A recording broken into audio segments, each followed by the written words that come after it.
नाजरीन आदाब।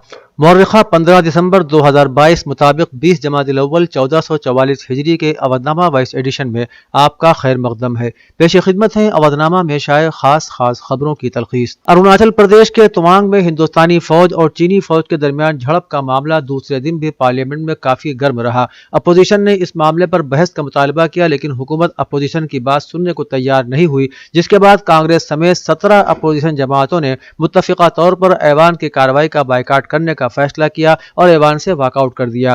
ख्याल है कि मंगल को वजीर दिफा राजनाथ सिंह ने चीनी तजावुजात पर पार्लियामेंट में बयान देते हुए कहा था कि हिंदुस्तानी फौज ने चीन की पीपल्स लिबरेशन आर्मी की जानिब से जुमूत को तब्दील करने की तमाम कोशिशों को नाकाम बना दिया है। मरकजी वजीर खजाना निर्मला सीतारमन ने बुध को लोकसभा में जोर देकर कहा कि अक़लियती तलबा के लिए मौलाना आजाद नेशनल फेलोशिप को खत्म नहीं किया जाएगा और इस सिलसिले में कोई उलझन नहीं फैलाई जानी चाहिए। उन्होंने मनरेगा, NPA और GST पर अपोजिशन के सवालों का भी मुनासिब जवाब दिया और कहा कि उनके तमाम इल्जामात गुमराहकुन और बेबुनियाद हैं। सीतारमन ने 2022-23 के लिए 3.25 लाख करोड़ रुपए से ज्यादा के ज़िमनी ग्रांट के मुतालबात की पहली फहरिस्त पर लोकसभा में बहस के दौरान अपोजिशन की तरफ से लगाए गए इल्जामात का जवाब देते हुए कहा कि इमदाद जारी रहेगी। सुप्रीम कोर्ट ने गुजरात फसादात की मुतासरा बिल्किस बानो की अर्जी की समाअत के लिए फौरी नई बेंच तश्कील देने से इनकार कर दिया है। काबिल जिक्र है कि बिल्किस बानो के साथ इज्तिमाई ज़ियादती और अहल खाना के कत्ल के 11 मुजरिमों को माफी पॉलिसी के तहत रवां साल 15 अगस्त को जेल से रिहा किया गया था।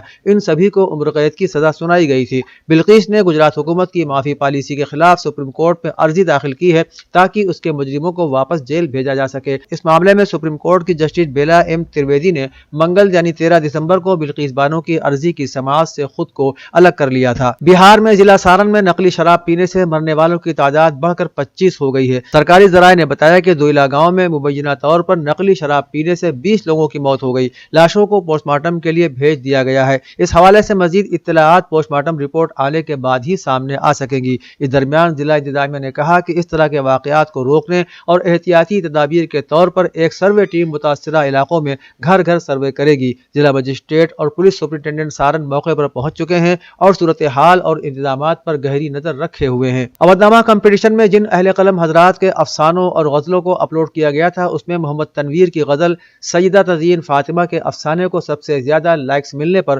पहला इनाम दिया गया है। मोहम्मद तनवीर की गजल को मुतय्यना मुद्दत में 193 लाइक्स और सैयदा तज़ीन फातिमा के अफसाने को 130 लाइक्स मिले हैं। अवधनामा की जानिब से शुरू किए जाने वाले इस कंपटीशन में भेजी गई तख्लीकात को हर महीने अपलोड किया जाता है और अपलोड होने की तारीख से लेकर 20 दिनों तक जिस तख्लीक को सबसे ज्यादा लाइक्स मिलते हैं उसे इनाम से नवाजा जाता है। सुन्नी कॉलेज का सालाना स्पोर्ट्स डे चौक स्टेडियम लखनऊ में सुबह 10 बजे से शुरू हुआ। स्कूल के मैनेजर मोहम्मद फसीह सिद्दीकी ने अपने इब्तिदाई कलिमात में तलबा और तालिबात को बताया कि सुन्नी इंटर कॉलेज की बुनियाद जंग आज़ादी के बेबाक रहनुमा ज़फ़रुल मलिक अलवी ने रखी थी। उसके बाद से लेकर आज तक सुन्नी इंटर कॉलेज बहुत आगे गया है। इसमें मेरे वालिद मोहतरम मरहूम रफ़ी सिद्दीकी, साबिक MLA की कोशिशें और काविशें भी शामिल हैं। कॉलेज का रिजल्ट हर साल 100% आता है। मेहमान खुसूसी दानिश आज़ाद अंसारी वजीर अक़लियती बहबूद वक्फ ने कॉलेज की खिदमात को सराहते हुए उन बच्चों को मुबारकबाद भी दी जिन्होंने इस मौके पर कॉलेज की तरफ से रंगारंग प्रोग्राम पेश किए। मैनपुरी सीट पर ज़िमनी इंतखाब जीतने के बाद SP की सियासत में शिवपाल सिंह यादव का कद बढ़ गया है। वो मरकजी किरदार में अब नजर आ रहे हैं। शिवपाल सिंह लखनऊ पहुंच गए हैं, जिसके बाद बल्दियाती इंतखाबात को लेकर उम्मीदवारों की भीड़ उनके घर आना शुरू हो गई है। कहा जा रहा है कि उम्मीदवारों का फैसला SP सदर अखिलेश यादव के दिल्ली से वापस आने के बाद लिया जाएगा। टिकट के दावेदार पूरी कोशिश कर रहे हैं। कुछ पुराने ताल्लुकात का हवाला देकर खुद को बेहतरीन उम्मीदवार बता रहे हैं तो कुछ वोट बैंक का हवाला दे रहे हैं। रियासत भर से मेयर, म्यूनिसिपल काउंसिल और नगर पंचायत सदर के ओहदे के दावेदार शिवपाल सिंह यादव के दफ्तर में डेरा डाले हुए हैं। मौलाना सैयद मोहम्मद राबे हसनी नदवी सदर all India Muslim personal law board ने आज मेहमान खाना दारुल उलूम नदवतुल उलमा में मौलाना खालिद रशीद फरंगी महली के खुतबात और मकालात के मजमूए मताए इल्म दानिश का इजरा करते हुए कहा कि मौलाना खालिद रशीद लखनऊ में असर रखते हैं और उनकी बात तवज्जो से सुनी जाती है। इस लिहाज से किताब की इफादियत बढ़ जाती है। हम इस बात पर कदरदानी का इजहार करते हैं कि ये एक अच्छा काम हो गया। जो बिखरे हुए खुतबात और मकालात थे वो एक जगह जमा हो गए हैं और इससे फायदा उठाया जाएगा। इसके अलावा मौलाना तारिक फरंगी महली और मौलाना नईमुर रहमान सिद्दीकी ने भी इजहार ख्याल किया। ऑल इंडिया मुस्लिम मजलिस के बानी ڈاکٹر عبدالجلیل فریدی کے یوم پیدائش کے موقع پر دفتر مسلم مجلس قیصر باغ میں وسیع احمد ایڈوکیٹ کی صدارت میں ایک سیمینار کا انعقاد کیا گیا۔ سیمینار میں ڈاکٹر فریدی کی ملی، طبی اور سیاسی خدمات پر روشنی ڈالتے ہوئے شرکائے اجلاس نے کہا کہ ڈاکٹر فریدی ایک مشہور ڈاکٹر ہونے کے ساتھ ساتھ قداور ملی اور سیاسی لیڈر بھی تھے۔ انہوں نے مسلم، دلت اور دیگر مظلوم طبقوں کے اندر سیاسی بیداری پیدا کرنے کے لیے تاریخ ساز کارنامے انجام دیے۔ فریدی صاحب کی دین ہے کہ جو ملک میں اتحادی سیاست کا دور چل رہا ہے۔ سیمینار کی نظامت پارٹی کے صدر محمد ندیم صدیقی ایڈوکیٹ نے کی۔ اتر پردیش حکومت کے اقلیتی امور مسلم برائے وقف و حج وزیر مملکت دانش آزاد انصاری نے آج کہا کہ اس مرتبہ یوم اقلیتی حقوق 18 دسمبر تاریخ ساز ہوگا۔ وزیر موصوف نے کہا کہ اس موقع پر صوبے کے تمام مدرسوں میں سائنسی نمائش کا انعقاد کرایا جائے گا اور عزت مآب وزیر اعلیٰ یوگی آدتیہ ناتھ جی کے کھیلوں اور نوجوانوں کو حوصلہ دینے کی پالیسی اور خواہش کو رفتار دینے کے مد نظر ضلعی سطح پر مدرسوں میں دسمبر ماہ کے آخری ہفتے تک کھیل کود اور مسابقے کو یقینی بنایا جائے گا۔ وزیر موصوف کے ذریعے 12 دسمبر کو اتر پردیش مدرسہ بورڈ کو بھیجے گئے مکتوب کے سلسلے میں آج اتر پردیش مدرسہ بورڈ نے حکم نامہ جاری کر دیا ہے۔ اودنامہ میں شائع جہنما خبروں کے مطابق افریقی ملک کانگو کے دارالحکومت کنشاسا میں بارش اور سیلاب سے تباہ کاریاں جاری ہیں۔ حکام کے مطابق مختلف حادثات میں اموات کی تعداد 141 ہو گئی ہے۔ مقامی میڈیا کے مطابق کنشاسا اور مرکزی بندرگاہ کو جوڑنے والا ہائی وے بھی بری طرح ٹوٹ گیا ہے، جسے 3 دن کے لیے بند کر دیا گیا ہے۔ وزارت صحت کے مطابق امدادی کاموں کے درمیان 141 لاشیں برآمد ہوئی ہیں، جبکہ 50 سے زائد زخمی ہیں اور 14 افراد لاپتہ ہیں۔ 1 لاکھ سے زائد افراد بے گھر ہو چکے ہیں۔ نیوزی لینڈ کی پارلیمنٹ نے انسداد سگریٹ نوشی کے نئے سخت ترین قوانین منظور کیے ہیں، جس کے تحت نئی نسل پر تمباکو خریدنے پر پابندی عائد کر دی گئی ہے۔ غیر ملکی خبر رساں ایجنسی کی رپورٹ کے مطابق نئے قوانین کے مطابق 1 جنوری 2009 یا اس کے بعد پیدا ہونے والے کسی بھی شخص کو تمباکو فروخت کرنے پر 1,50,000 نیوزی لینڈ ڈالر تک جرمانہ عائد کیا جا سکے گا۔ یہ پابندی اس شخص کی پوری زندگی کے لیے ہوگی۔